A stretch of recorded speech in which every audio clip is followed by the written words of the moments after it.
Hey everyone, Blakes and Bounds in Studio G today. We've switched it up just a little bit. Yeah, a little Here in the different garage. angle. We're in a different spot in the garage, partly because of, well, I guess what's behind us. Red Hook. You know, you would figure that someone my age would have his beer sign inside the house in a large den with a billiard table and an 85-inch television. No, this is my comfort place. Well, we've got a lot of cool stuff we're surrounded by. Another time, maybe we'll take another tour of this place. Okay, Danny, but today's topic...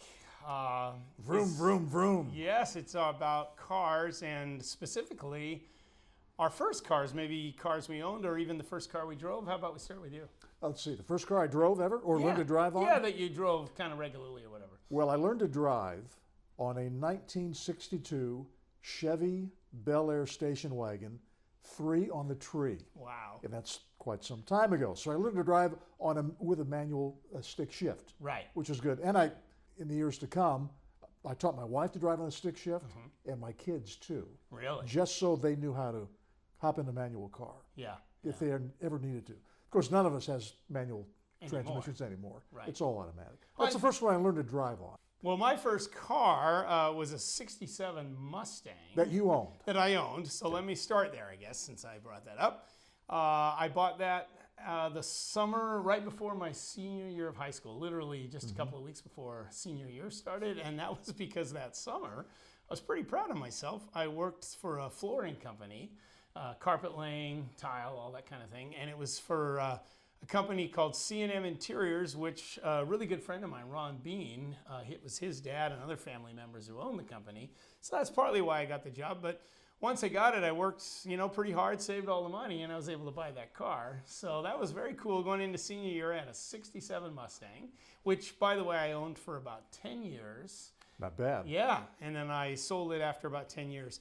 But to do what you did, to think about the very first car I drove, it was a 71 Pontiac, I think. And that was primarily my mom's car.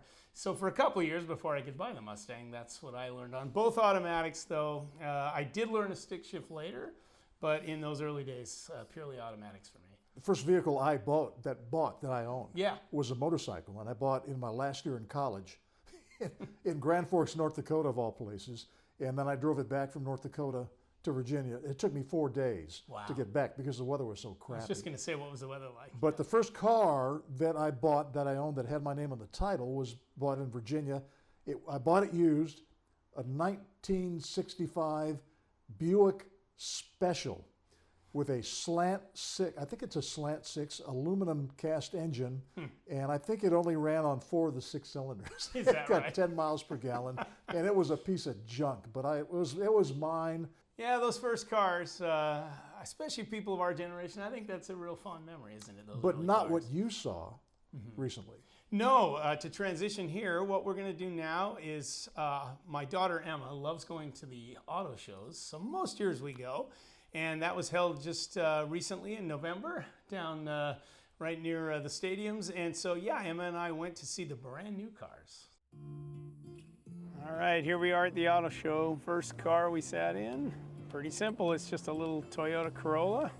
All right, Emma's sitting in the Toyota 4Runner, so we're still in the Toyota area. Again, we just got to the auto show. Here is a Toyota EV, the Toyota Tacoma. Still with Toyota, this is the RAV4. Let's just look at one last Toyota. This, of course, the Camry. Absolutely well-established classic sedan. Okay, we've now moved over to Honda. This is the latest Passport. And according to Emma, this is kind of a badass car. Well, I've always been kind of a Honda guy. Sort of my favorite brand. We're looking at the HR-V right now. All right, we're looking at one more Honda before we leave this area. This is the Honda Pilot. Had to do it, Dennis. Podcast buddy Tony Kornheiser and his non-affection for Subarus. Anyway, we're looking at this Subaru Forester right now. Emma just sat down. We'll just look at one more Subaru. Sporty vehicle, I guess, the WRX. So yeah, all electric vehicle. This is the latest edition of a Hummer. The Buick Envista. Who buys a Buick? Certainly not to be cool, right?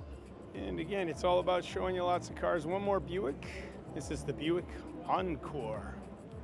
Well, since we're looking at SUVs, kind of mid-size and smaller SUVs, here's one from Chevrolet. This is the 2026 Equinox. We have moved over to Ford, and this is the Ford Explorer. Another Ford. This, of course, the Bronco. Ford's been making this car for a long, long time. The ever-popular truck they make, the Ford F-150. So here it is, the electric Volkswagen van, the ID Buzz. Sticker here at the auto show, it says starting at $59,000. I've heard they're usually around 70.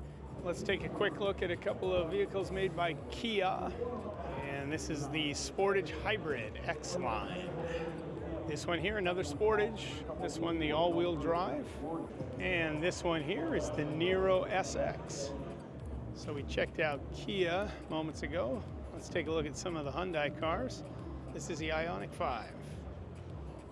Another Hyundai, this is the Elantra. I think this might be one of their least expensive vehicles.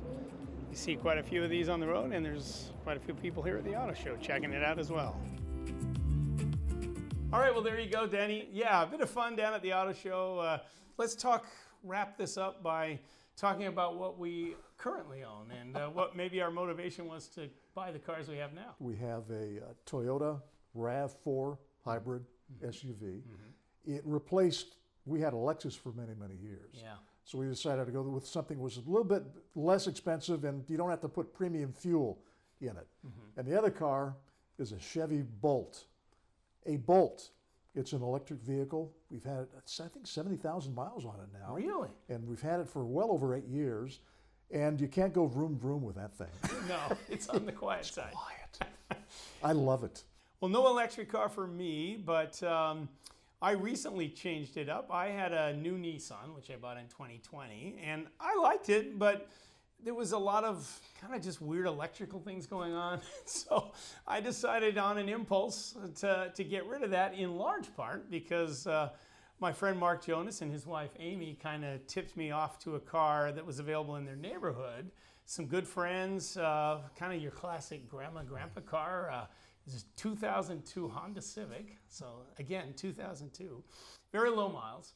So I decided to go ahead and buy that, and I'm using that for getting around. I'm a little nervous about taking it on any kind of long distance drive, but my lifestyle has changed, as we've mentioned even on here.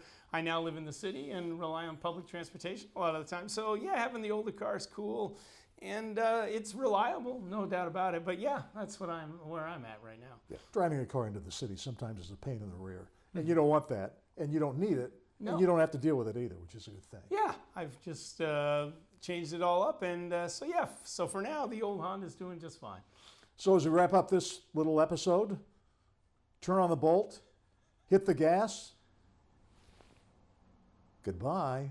See ya.